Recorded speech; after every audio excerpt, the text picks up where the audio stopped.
Halo Bos Geng, balik lagi ke Mobil 123 bersama gua Hadi dan videografer kesayangan gua Andi. Ya nggak, Andi? Nah, kali ini kita akan sedikit ngebahas perbandingan untuk mobil listrik yang harganya masih di bawah 400 juta. Di sebelah kanan gua udah ada Wuling REV yang long range, dan kemudian di sebelah kiri gua udah ada Netavi.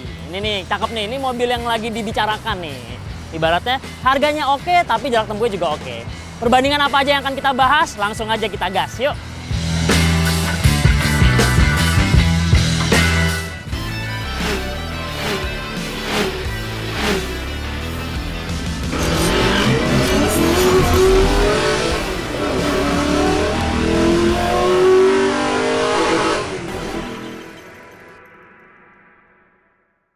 Perbandingan yang pertama, Bos Geng, yaitu adalah bentuk kuncinya yang lucu banget. Nih, kita bisa lihat ya di sini. Yang ini adalah kuncinya Netavi dan ini adalah kuncinya Wuling REV yang long range ya. Kalau dari kuncinya sendiri yang Netavi, ini bentuknya kayak spinner nih, jadi bisa diputer-puter nih kayak mainan tuh. Lucu banget nggak, Bos Geng? Nah, sedangkan kalau yang kuncinya Wuling REV, sebenarnya ini agak unik juga. Bentuknya mirip kalau dari samping ini atau dari belakang kayak AirPods. Sama-sama lucu dan sama-sama simple dan dua-duanya full electric. Keren nggak, Bos Geng? Sekarang yang akan kita bahas itu akan lebih mendetail. Kalau dilihat memang dari segi bentuk, size, mobil ini bukan perbandingan yang bisa dijadiin head to head. Karena memang si Netavi ini lebih besar. Ini kayak modelan city car, nah sedangkan si Wuling REV ini lebih compact lagi. Tapi kalau dari segi harga, mereka ini nggak beda jauh. Under 400 juta, sama-sama ya. Kita lihat dari harga Netavi aja itu dimulai dari starting from-nya 379 juta. Nah, sedangkan si Wuling REV yang long range ini harganya 299 juta 500. Jadi perbedaannya mungkin sekitar 50 jutaan. Ya nggak beda jauh lah. Bener kan, Di? Nah, sekarang kita lanjut lagi ke segi desain general atau secara garis besar. Kalau dilihat Netavi ini punya size yang lebih besar. Dia 4 pintu, kemudian ada bagasinya, modelnya juga lucu, velgnya juga udah gede. Ya memang lah kalau dibandingin sama Wuling REV jauh lebih besar ini. Nah, kalau Wuling REV ini desainnya lebih futuristik, bisa dilihat dari lampunya depannya, orang juga udah pada tahu kok kalau ini Wuling REV. Nah, size-nya lebih kecil, compact, 2 pintu.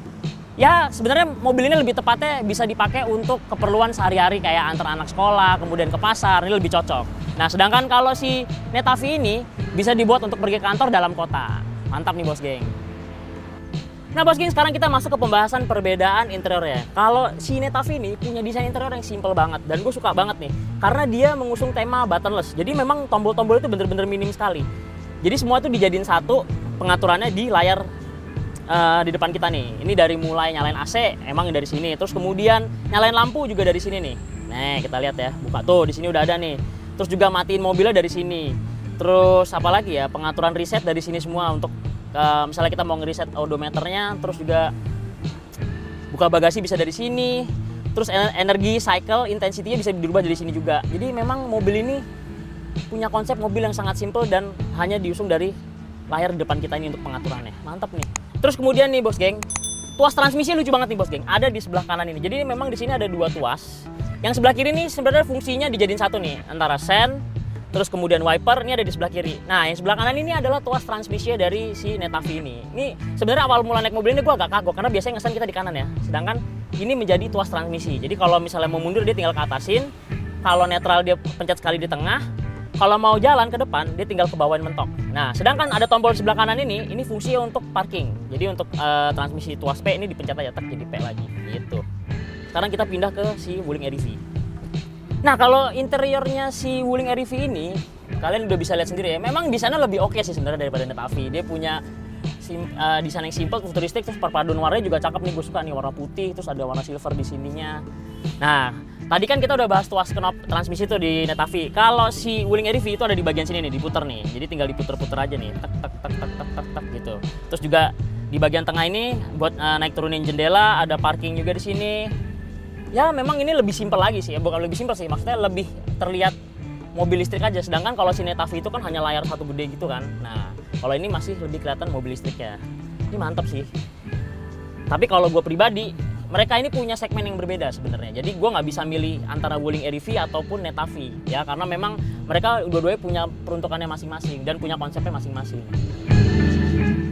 Nah, sekarang kita ngebahas masalah akomodasi penumpangnya. Dari mulai Netavi dulu, mungkin kalau dari sini akomodasi penumpangnya di baris keduanya mungkin nggak terlalu lega-lega banget kalau menurut gue. Dia punya ini sempit nih, 4 jari legroomnya, terus headroomnya mungkin sekitar ada 8 jari. sama sih kayak Wuling RV, cuman bedanya karena ini ada pintunya di belakang, jadi masuknya lebih gampang. Sedangkan kalau di Wuling RV kan pintunya cuma 2, jadi kita harus ngopot dulu atau ngelipet dulu jok keduanya, jok sebelah kiri depannya, jadi baru kita bisa masuk. Tapi kalau dari segi sizing, mungkin mirip-mirip sebenarnya kapasitas penumpang belakangnya. Ya sama-sama sempit lah sebenarnya bisa dibilang ya. Nah bos geng, sekarang kita ngebahas soal akomodasi barangnya. Bisa kalian lihat sendiri ya, bagasinya si Netavi ini gede banget. Ini bahkan space-nya bisa muat koper yang besar buat travel, terus kemudian ditambah lagi travel size bag sama tas kecil. Ini kita coba tes. Gua duduk di dalamnya, masih muat nih. Tuh. Di sini masih lega banget nih, space-nya tuh bener-bener lega nih di bagian sini nih. Jadi memang dia nggak cuma lebar tapi juga panjang ke dalam.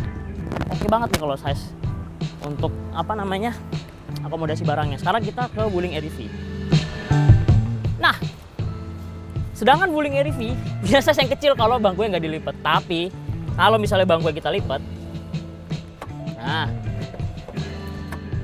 lihat, dia jadi punya size untuk naruh barang yang oke banget. Tapi ya memang kursinya jadi cuma ada 2 gitu. Jadi memang perbedaannya terlihat signifikan di bagian akomodasi barangnya.